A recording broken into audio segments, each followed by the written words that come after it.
தமிழ்நாட்டில் தங்க நாணயம் விற்பனை இல்லை, நகை சீட்டும் கிடையாது. நகை வியாபாரிகள் சங்கம் முடிவு. ஓராண்டிற்கு தங்கம் வாங்காதீர்கள் என்று இந்த வாரத்தின் தொடக்கத்தில் இந்திய பிரதமர் மோடி எச்சரித்திருந்தார்.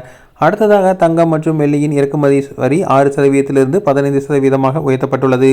இதனால் தங்கம் விலை பவுனுக்கு நேற்று கிட்டத்தட்ட 5360 ரூபாய் உயர்ந்து இன்னும் தங்கம் விலை உயர்வதற்கான வாய்ப்புகளும் அதிகமாக உள்ளன. இதனிடையில் தமிழ்நாடு தங்கம் வெள்ளி வைரநக வியாபாரிகளின் சம்மேளன தலைவர் சபரிநாதன் மோடிக்கு எழுதியுள்ள கடிதத்தில் அந்நிய செலாவணியை பாதுகாக்க மத்திய அரசு எடுத்துள்ள நடவடிக்கையை பாராட்டுதலுக்குரியது. அந்த இக்கட்டான நேரத்தில் இந்திய அரசுக்கு ஆதரவாக உறுதுணையாக இருக்கிறோம். அரசின் நடவடிக்கைக்கு ஆதரவு தெரிவிக்கும் விதமாக தமிழ்நாடு முழுவதும் உள்ள கிட்டத்தட்ட 30,000 நகை வியாபாரிகள் தங்கள் தங்க நாணயங்களை விற்பதை நிறுத்தியுள்ளனர்.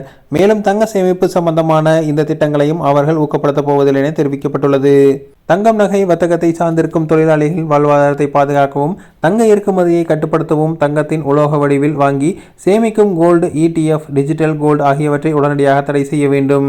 தங்க இறக்குமதியாளர்கள், விநியோகஸ்தர்கள் மற்றும் டீலர்கள் பதிவு செய்யப்பட்ட விற்பனையாளருக்கு மட்டுமே தங்கத்தை விற்க வேண்டும் என அந்த கடிதத்தில் தெரிவிக்கப்பட்டுள்ளது.